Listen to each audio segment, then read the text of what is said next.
Good day to you, Jason here, Birchfield Family Farm, Oxford, Ohio. We're running grass-fed red Devon cattle, St Croix sheep, chickens, and Idaho pasture pigs in a rotational grazing system. Also like to help other small farms get off the ground and get started. We do a little bit of consulting. Have an online class now on our website. You can check us out at birchfieldfarms.com. I'll leave a link in the description. Encouraging word today comes from John 16. These are Jesus' words. He's talking to his disciples here. I tell you the truth, you will weep and mourn while the world rejoices. You will grieve, but your grief will turn to joy. A woman giving birth to a child has pain because her time has come, but when her baby is born, she forgets the anguish because of her joy that a child is born into the world. So with you, now is your time of grief, but I will see you again, and you will rejoice, and no one will take away your joy. We are headed back this evening, back to the back 26-acre hayfield. We have a swale that runs through the middle of that hayfield. We're going to do a sheep move, take you along with us for that, but I wanted to talk specifically about pasture, and we're going to go over 3 tips for good pasture. So I guess you could say establishing good pasture, maintaining, just having good pasture. 3 tips here that we have noticed through our decade or so of experience here on our grass farm. As we walk and talk here, we remain incredibly dry, still in D1 drought, moderate drought status here. You know what's kind of funny? Maybe somebody can help me out on this. I'm not a weatherman. You know, I look back and you look almost exactly a year ago. It was all through September 2024. We had the same thing, same exact thing going on. I was kind of thinking through that, and you know, wouldn't you think the odds of that would be decreased quite a bit, of having drought 2 years in a row? Boy, I don't know. I certainly didn't plan on it. You know, as a farmer, you kind of grin and bear it. You know, you put your head down and you try and get through it the best as you can. And that's kind of what we're doing right now. We got these sheep on the swale back here, and several reasons for doing that. I really don't like bush hogging the swale. It's kind of more of a ditch, and can't really get cattle on it real well just with the setup. No fencing on one side back here. See the neighbor's corn over there. So it's just very wide open. You know, sheep are a really good fit. It's like a little ravine. We don't have much moisture, which is one reason it's a fit. There's no water flowing down through the swale. So sheep don't get everything back here, but as you'll see, they do knock down quite a bit. We kind of come behind them then with, we got a little trimmer, handheld trimmer thing we can use to knock down the big stuff. But you know, we really only get on this about once a year. And if we don't do this, you know, it really needs to be mechanically cut somehow, or you're going to get trees. I already see a few walnut saplings, you know, that grow up through here. It's amazing how quick the trees will just start to come on. Got a water setup back here. We got a solar grazing setup that we'll show you. I'll link to that video too a little bit later on. Okay, so here we are back in here, kind of up on the hill here. I'll see if Sam can get up in the sky and get us some overhead shots. Boy, with that sunset, that's going to be a pretty one tonight. I can guarantee you he'll get some cool looking drone shots. And you know, water's over here on the trailer behind the truck, a 100-gallon tank there, and that goes over to our float setup via hose on the old mineral tub there, and so they stay watered that way. And then you know, you can see the nets. I think we've got 5 164-foot Electra nets, and I think if you run those numbers, we're pretty close to a 1/4 acre. It's just very, very long and thin. But you can see here, you know, where they've really knocked this back. I mean, look, well, you can definitely tell. Look at the green on the left side there, and then the brown where they've eaten that back on that side. But you know, a lot of this gets knocked back, but you got those stems in here still. Now, in years past, we're not running this many head. We got 40 head in here. And so I really want to keep them on the move because I want them to maintain good body condition. That's another reason we do this back here, is because every time I pull them off, I mean, look at her. every time I pull them off, they're in excellent body condition. And I don't know what it is about being on this swale, whether it's the longer stuff, the long mixed with the short, I don't know. But there's just multiple benefits. You know, we get a little bit of impact here. Now we do go behind and kind of hack a lot of that bigger stuff down. We've kept them tighter in years past, and they'll trample a little more of that. But I can't make it back here. You know, it's a half-mile back here, and I can't always make it back here to move them, you know, every day right now. And so we'll give them, I think we were here for 4 or 5 days. Yeah, maybe 3 days. I need to look back. But regardless, we're going to move today onto a new section down here. And as we do that, we'll be talking about these 3 tips for good pasture. Okay, so no power or water back here, like we said. So we had to come up with our own little solar grazing deal. We're running a Patriot P5. I'll link to the video I did on this thing. I'm not going to spend a lot of time on it, but basically we did get a tote. Okay, and then I put this switch on here.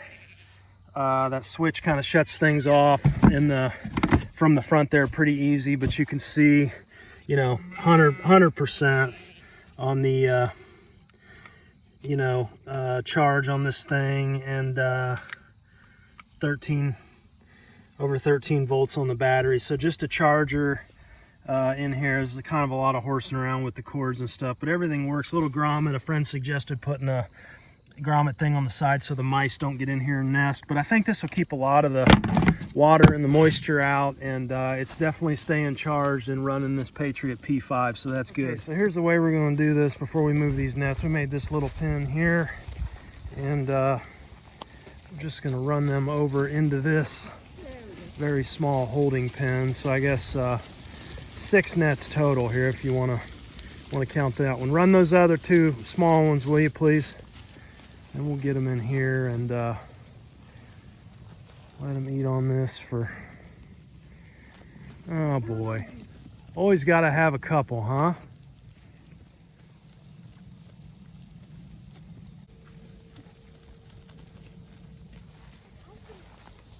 Run them in, Sawyer. There we go. Okay, now we'll close this up, move the other nets, and then get them moved for real. So I did want to show this. This is one of the challenging aspects to doing this down in this. You can see this swale. In parts here, it's just a big ravine, and there's rock and stuff down here. And this is what we've had to do to cross this ravine, because obviously we don't want coyotes or critters in here, but we don't want the sheep out either. So when I move them on a setup like this, that's quite a bit of horsing around with the rocks. So I'll just leave this in place and move the net on either sides of this. Okay, so we need to get them moved here. We got the nets moved and in place here. And we're going from this little pin here. You know, I thought it was interesting. This little pin here, see if I can stand back.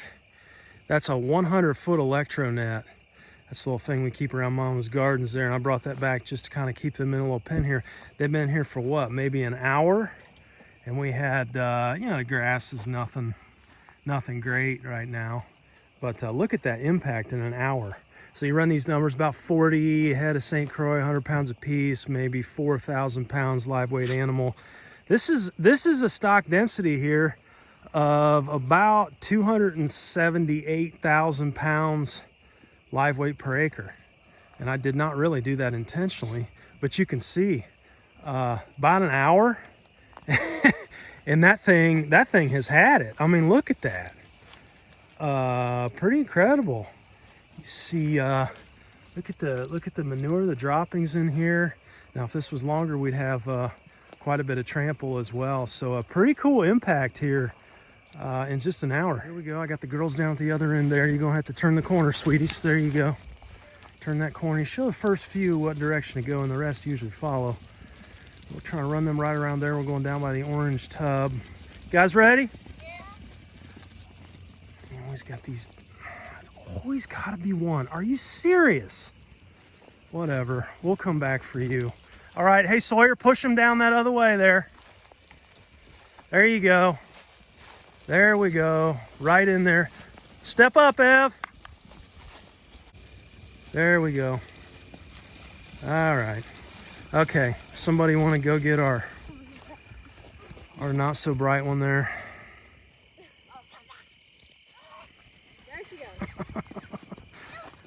Oh, you gotta be kidding me.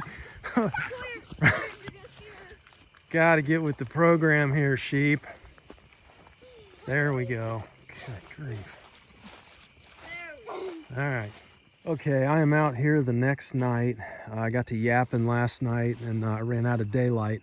Sun is just now starting to set. We've got a beautiful evening here. 3 tips for good pasture. When we talk about pasture, pasture establishment, pasture maintenance, one of the most common questions I get, especially from folks wanting to get out of the conventional system and wanting to move more regenerative, is, hey, I have X amount of acreage and right now it's in row crops, right? So what can I do to heal this land? I mean, we all know the effects of the monocropping and the row cropping, glyphosate, the whole 9 yards. I'm not going to get into all that. But basically the question is, what can I do to bring the ground back to life? Have healthy soil, healthy animals, and consequently healthy people. That's a very common question that I get. This whole 26-acre hayfield back here, this whole thing was in row crops when we purchased the farm. Look at that sunset. My goodness. Thank you, Lord. Wow. Beautiful. But this was row crops, corn and bean rotation. You can see it over there on the neighbors, the corn. And when we worked with another local farmer to put this back into pasture, here are some of the challenges basically that we came across. You're going to be told up front that when you want to do this, when you want to convert the row crop ground back into pasture, that pasture hay ground is very resource intensive, so it really needs to be fertilized. And that's kind of where the whole charade starts, okay? Is that you have to use chemical fertilizer if you're going to scale your pasture and your specifically hay crop. Okay, now let's talk through that. So resource intensive, the first thing you're going to be told is that you really need to get some nitrogen down.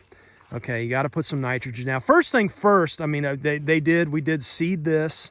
Okay, this was a pasture mix, which I would have done it differently if we had it to do again. But it's mostly orchard grass. And the problem with that is orchard grass, in this mix here, it makes really good hay. But we're not going to hay this forever. I mean, we're eventually going to come back here and we'll be grazing this eventually. And the orchard grass, you just cannot hold a candle to the fescue. The fescue is far superior. It's almost like somebody comes back here. Another month, it's like somebody comes back here, takes a vacuum cleaner and sucks all the green out of this orchard grass. It just goes completely brown and nasty over the winter, whereas that fescue up there, I'm pointing that way because I'm pointing to our windmill pasture, pond pasture. That's all native fescue, and there's a huge advantage to native perennial pasture over seeded pasture. We'll get into that. But that first thing you're going to hear when you do get ground, the off the row cropping is, well, now that you've got hay or grass, you're going to need to fertilize it. So you start fertilizing. Okay, start using the synthetic nitrogen. It's been proven now, Dr. Christine Jones proved that synthetic nitrogen inhibits mycorrhizal fungi growth. Now, your mycorrhizal fungi, those are the highways and the byways for your microbes. Okay, so you shut down mycorrhizal fungi and you shut down your microbial population. And then we start getting into all kinds of bad stuff, right? I mean, the farmer back here now is dealing with thistle, and there's thistle everywhere. Well, how's come, let's ask the question here, how's come there's thistle here and I don't have thistle like this up there in my pastures? I mean, same climate, same soil, all that stuff, it's the same.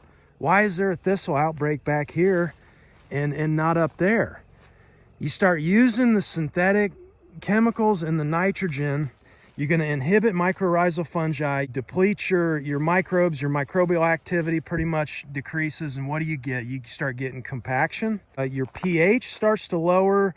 Your bacteria, you got a fungal to bacteria fungal to bacterial ratio, that bacteria side of that ratio just goes, it rockets. You have a more bacterially dominant soil here. And there's one right there, nasty. And you start getting the spiny stuff when you bring in the synthetic nitrogen.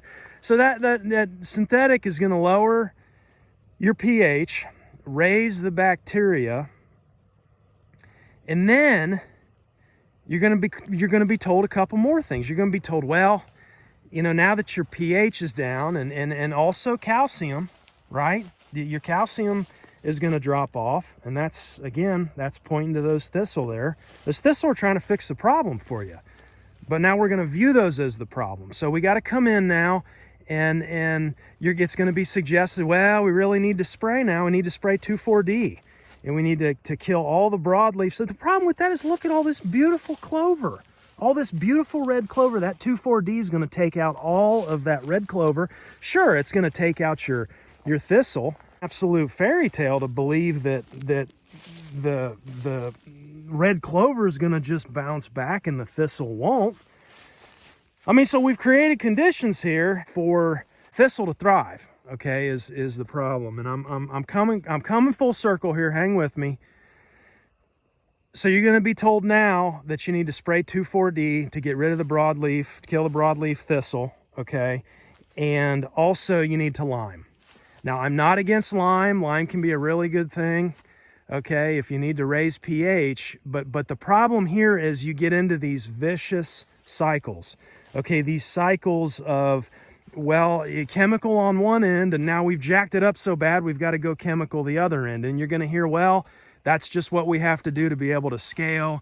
And what's it all come back to? It all comes back to, we got to be able to farm this way to feed the world.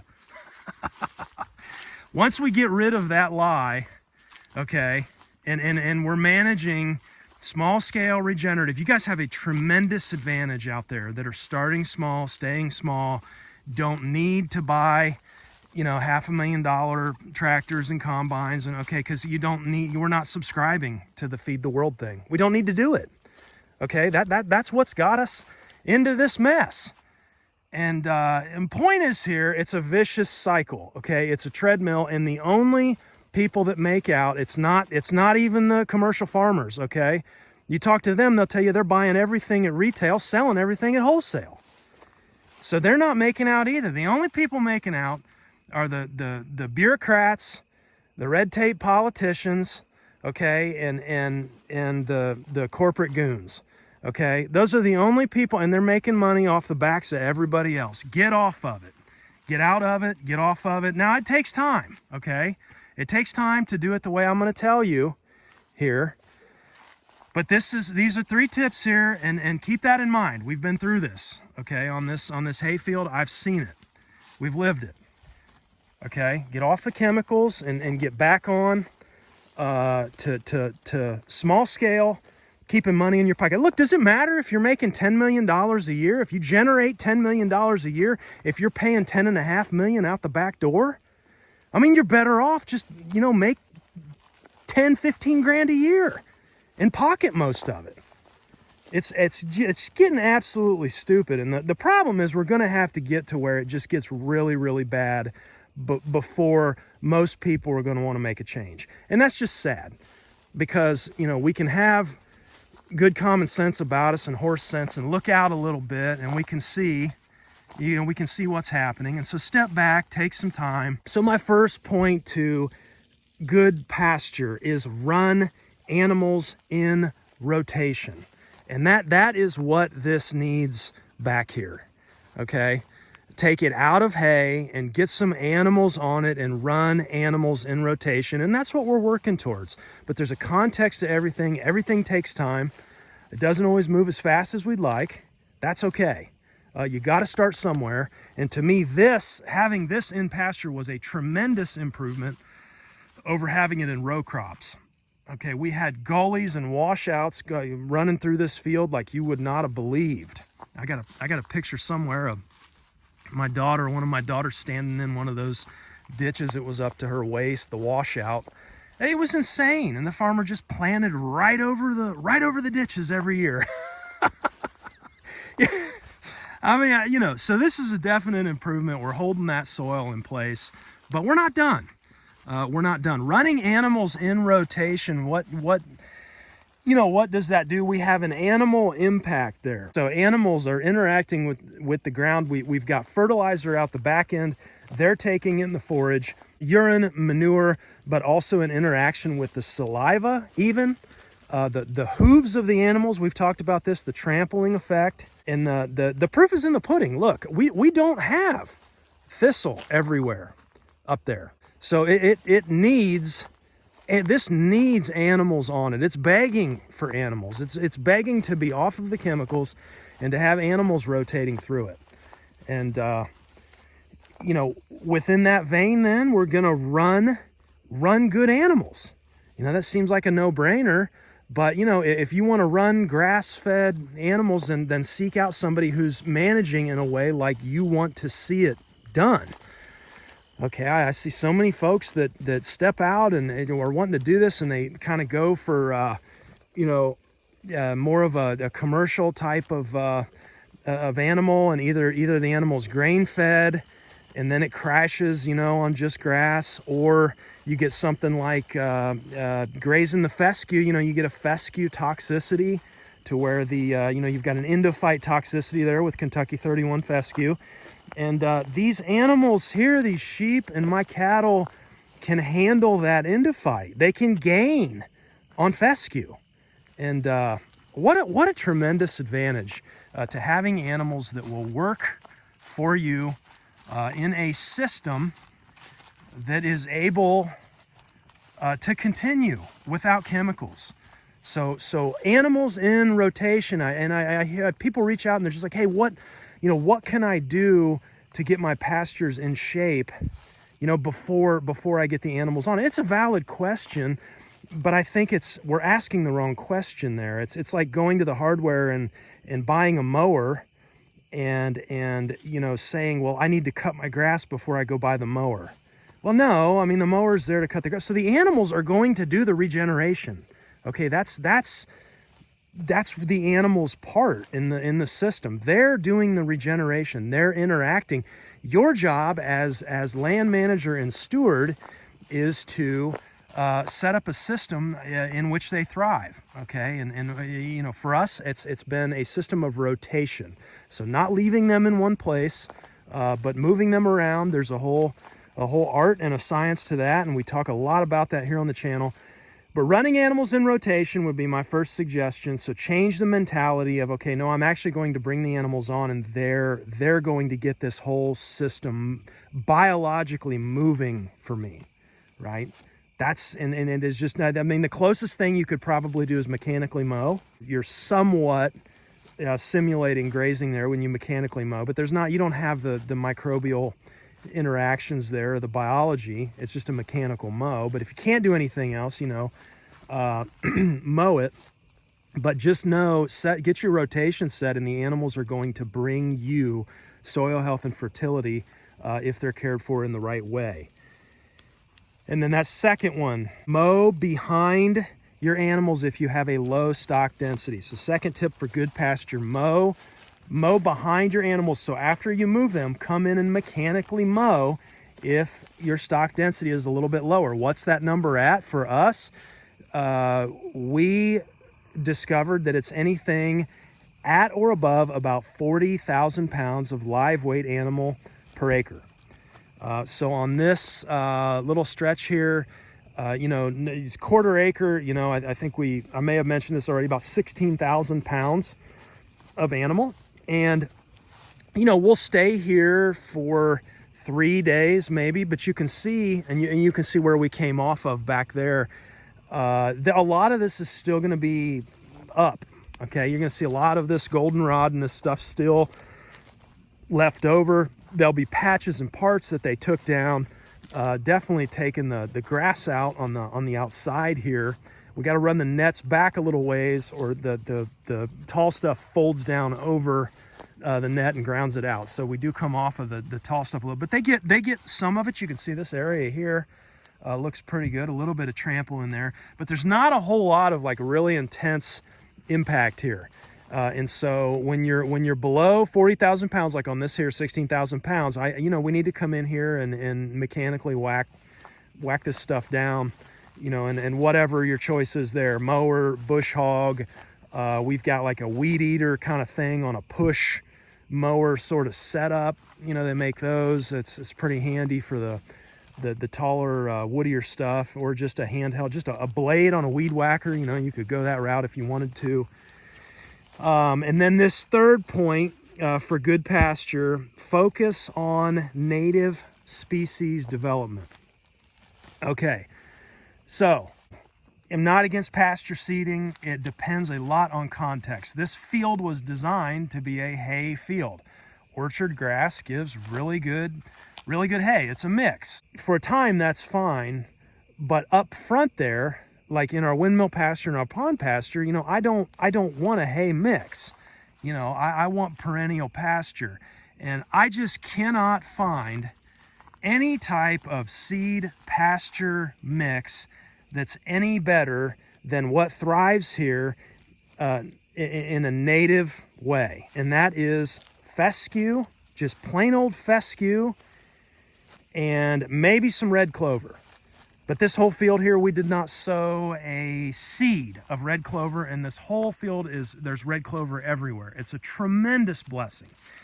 So we know we have that. We have that resource here. So if I was to do this again, honestly, seeding out and having a seed drill is very valuable, and you can do it quickly. I think that's the advantage to seeding out a piece of ground, is it can be done quickly, it can be done timely, okay, especially in the spring before the rains, or around the rains sometime.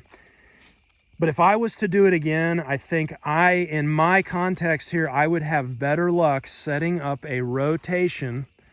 And we've seen the best graze with multi-species, both sheep and cattle combined. So set up a rotation. Okay, find somebody local that's got a decent hay field that's not doing all the chemicals, and buy up some hay. And if you need to start your rotation and you want to get that pasture established, then feed out that hay, and you're going to get multiple benefits. You're not just going to feed your animals, but you're going to be seeding with native seed. You have native seed coming out the back end of these guys. They're going to be trampling native seed. Okay, and then you're going to establish, native pastures just by feeding and rotating your animals through your rotational grazing system. And that I would take my time and I would do it that way. And I would let whatever comes in, let it come in. I mean, because that ground knows what to do. It knows what to send. It's going to do it anyway, even if you try and fight it. I mean, to me, scaling and doing all these chemicals, you're fighting nature so hard. And it depends on context and it depends on goals, guys. And it's nothing personal. Look, if you're a row crop person and you're out there, you're busting your tail, you're trying to make a living. I get it, okay? I get it. I'm just saying, for us in our context, if I have the ability to choose and to manage, which we do, I'm going to do it in a way that is responsible, that is good stewardship, that supports my thriving animals who are healthy, who then impart health to whoever is consuming them, and health to the ground. And to me, that's part of honoring the Lord and part of honoring creation. And that's just the way that we're going to do it. I understand not everybody's going to agree with that. Not everybody has the time or resources either to manage in the way that we're managing. And I get that. Everybody's got to do what they can do within their context. I think we would all kind of agree, though, that, we're as a system, as a whole, looking at it, it's not healthy, and there are things that they not only need to change, but a lot of people are going to be forced to change, coming up. But those are kind of 3 tips, okay? Run animals in rotation, mow behind if you've got a lower stock density when they're in rotation, and then focus on your native species development. Now, am I saying that there's no sense in doing anything with seed or cover crops or anything? No, absolutely not.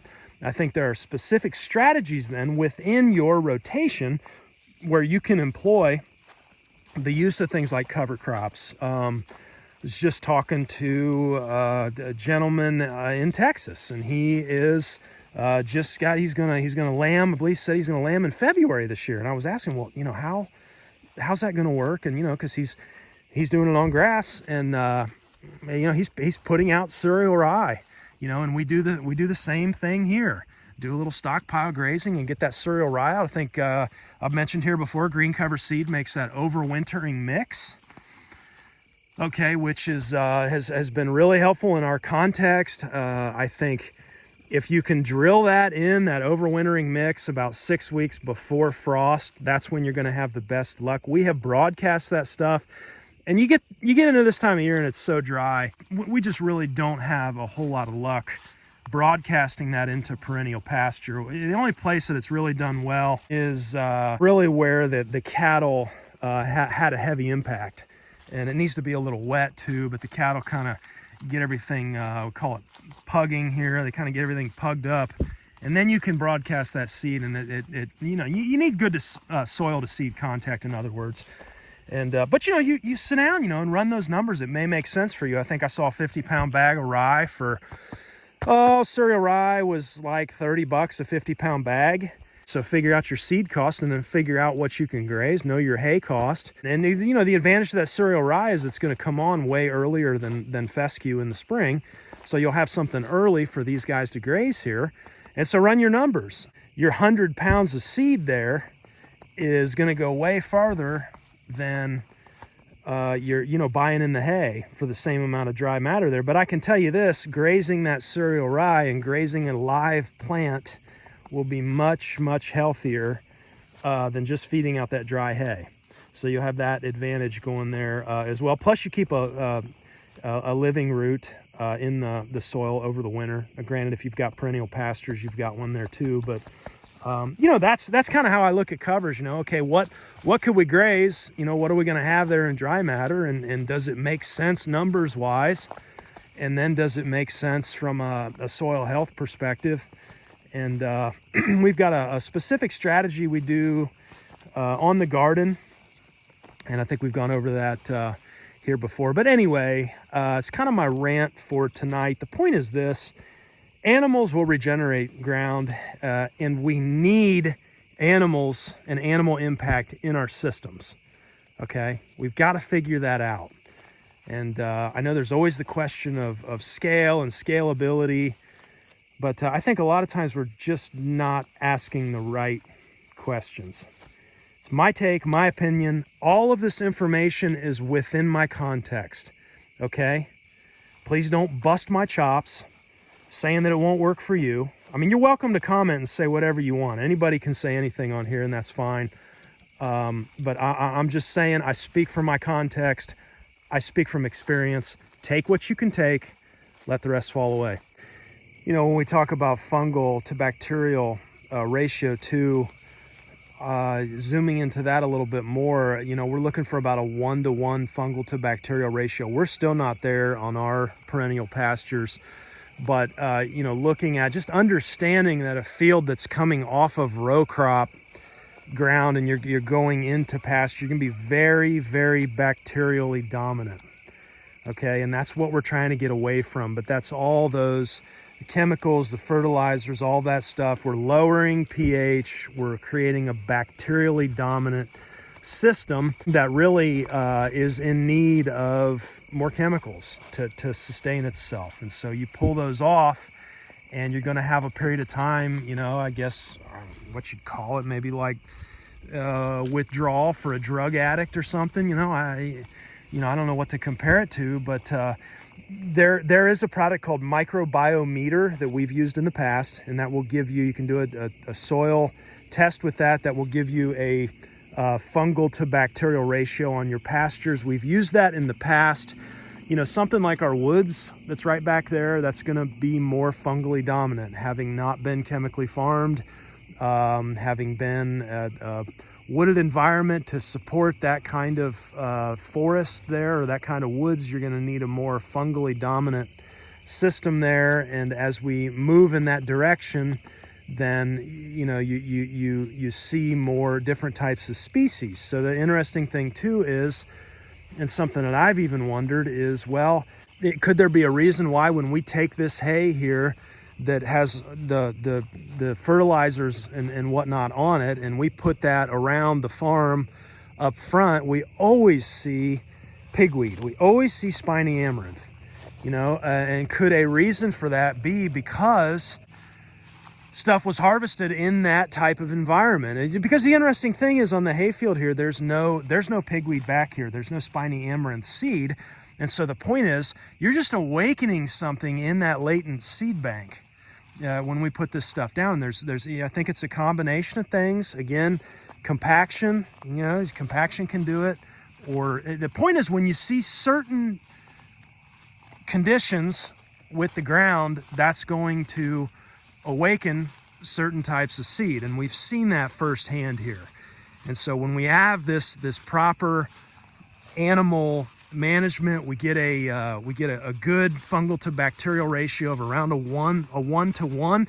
We're not at a 1 to 1 yet, but I've done the test between the yard where there's not animals and it's mowed, and the pasture, where we keep the animals, and it's very, very curious, right? We always see a higher fungal component in the area where the animals have been, where they've been rotated through. And so I just encourage you with that. Begin with the animals. Have them in your system, and begin learning from them firsthand. Looks like somebody's coming back to see me here right at dusk. Give you a shot of the sunset once more. Wow, look at that.